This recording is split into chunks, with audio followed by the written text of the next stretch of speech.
Okay, there's a lot going on in the news. This is a very newsy story. We're gonna get through it. The story we're covering right now is that Trump went on a bit of a Twitter tirade this weekend. This was after Friday's events. On Friday, he fired the deputy director of the FBI, Andrew McCabe. And the very sad part was he was about to retire 2 days later on his 50th birthday. Trump fired him, we'll get into why, but then Trump went on this Twitter tirade. Let's look at some of the graphics we have. Wow, watch Comey lie under oath to Senator G. I think that's Grassley or Graham. When asked, have you ever been an anonymous source or known someone else to be an anonymous source? He said strongly, never, no, he lied. As shown clearly on Fox and Friends, Comey is the former director of the FBI who was investigating Trump and then got fired during that investigation, leading to the big investigation we know now. He also said, spent very little time with Andrew McCabe, but he never took notes when he was with me. I don't believe he made memos except to help his own agenda, probably at a later date. Same with Lion James Comey. Can we call them fake memos? And the third, why does the Mueller team have 13 hardened Democrats, not true, some big crooked Hillary supporters, not true, and 0 Republicans? Mueller's a Republican, you dumbass. Sorry, I yelled. Another Democrat recently added, does anyone think this is fair and yet there is no collusion? A lot to sift through, but first, thoughts, 5 words or less. Twitter tirade. I need Tylenol. Somebody take Donnie's phone. You couldn't let him retire, could you? Trump train off the rails. Oh my God, and he's also probably railing lines of cocaine. Got a tweet. That's not necessarily true. So, you guys following everything that's going on? Do you have any questions? What's happening? Well, I was thinking, I hope, can you kind of expand upon what you were saying when you were reading that third tweet where you're like, not true, not true? Okay. I think you should expand upon a little bit of those falsehoods. Here's a quick timeline of the Trump investigation. During the campaign, there was a lot of stuff swirling. There were like these 30,000 emails that Hillary Clinton deleted. There was this investigation into Trump and his weird things that he was doing. Just think of any, name a few, collusion with Russia, weird meetings. In the wake of Trump being elected, he fired the director of the FBI, James Comey. James Comey was doing an investigation into Russian collusion. As a result of that, James Comey was like, this is weird. I'm a longtime FBI guy and a Republican. And he said, I'd been taking notes after every meeting that I had with Trump. And those notes are, since he's James Comey, director of the FBI, those are evidence. And Comey's like, all right, I'm just gonna hand those over. In the wake of that, there was a lot that could have happened, but what ended up happening through a bunch of weird things, like the attorney general having to recuse himself because he had meetings with Russian ambassadors, they kept the investigation going by hiring a guy named Robert Mueller. Robert Mueller looks like Frankenstein. He looks like a slightly less hot John Kerry. For those of you who know who that is. Yeah, John Kerry, that eye candy, you know. And he is a lifetime Republican who everyone's like, oh, that guy is not biased. And so Mueller, because Trump fired Comey, Mueller is in charge of doing all this investigating. In the meantime, there's this guy, Andrew McCabe, who is the deputy director of the FBI, kind of the guy below. All of this weird stuff happening, Trump attacking him. McCabe's like, you know what? I'm almost at retirement age where I can collect my pension of $60,000 a year. My birthday is the 2 days after, whatever, in March. I am going to take some time off. I have vacation. I'm not gonna stop coming to work. I'm gonna take my vacation until I can retire. Yeah. And Trump didn't say anything.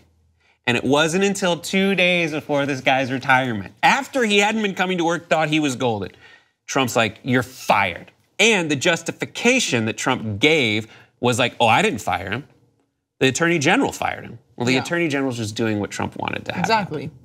So, and McCabe, the guy whose birthday it was, is like, I've been taking notes just like Comey, here you go. Mueller, who's doing the investigation, is just plodding along. Trump has said, like, you shouldn't look for this information, you shouldn't look for that information. And one of those things that Trump's like, the red line that I will go crazy if you even get close to, is subpoenaing, which is like a formal inquiry that you hand over to the court, is subpoenaing my financial records. Why? Because he's afraid that it's gonna be like, well, I did a Trump hotel in Russia. Why? Because I owe $1 jillion to like 4 Russian trillionaires. And that might be a conflict of interest. Maybe I owed them something because I don't just owe them money, I can make up for it by giving them favors and whatnot. And that's gonna look super sketchy. Trump didn't say any of that. Trump's just like, don't come near my records. Well, this weekend, Mueller's like, I'd formally like to ask for your records. I don't care what you think. So there's a lot going on, and Trump is stamping his feet going, no, no, no. I don't like what you're doing. And it's ridiculous because think of like a fire on a hill is the Mueller investigation. And it's like on the hill, and Trump's like, don't worry, I live far from that. But over the months, it's just gotten closer. And Trump keeps saying things like, there's no collusion, this is a witch hunt, no one's guilty. It gets closer, and no one's guilty, just so you know that like 5 people have pled guilty. Right. They haven't been found guilty. They didn't even like, I want a trial. 5 or 6 people have been like, no, I'm guilty. I did it. And that's people like Michael Flynn, who is the reason that Trump fired Comey in the first place. Like, and Comey was like, Trump told me to stop investigating Michael Flynn. And Comey's like, I'm not gonna do that. I'm gonna do what I think is in the best interest of America. And now, the fire seems to be right on the front porch, and Trump isn't even taking a hose to hose it down because he doesn't know what to fight fire with.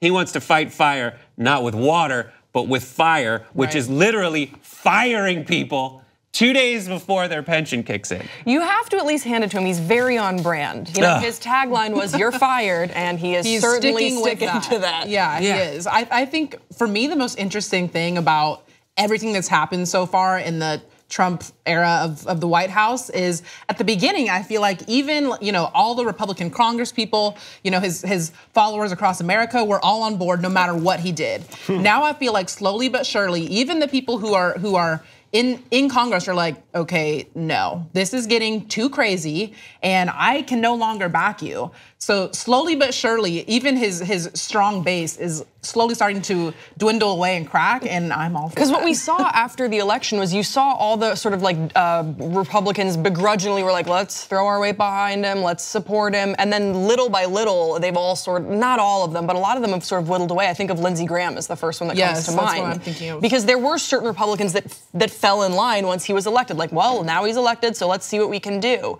And it is really surprising to see a lot of the Republicans just sort of fall out and be like, I actually can't support this anymore. The process has been, the overall dynamic is a bunch of Republicans are like, this seems wrong. And it definitely doesn't seem like what has happened in Washington. So they say, Mr. Trump, we don't think you should do this. A lot of it, right now they're saying, don't fire Mueller, the guy who's doing the investigation, trying to find justice, because one thing that could take you down is if Trump is found guilty of obstruction of justice. Right. So when you fire the guy seeking justice, you might be obstructing justice in one way or another. But a lot of these folks, recently there's a bunch of investigations, one's from Congress, and the Republicans in the House of Representatives basically said, we did our own investigation and found that there was no collusion whatsoever. 2 points about that. 1, collusion isn't the only thing under investigation. And 2, of course you're gonna find no collusion because Trump's your roll boy and you're trying to say he's innocent.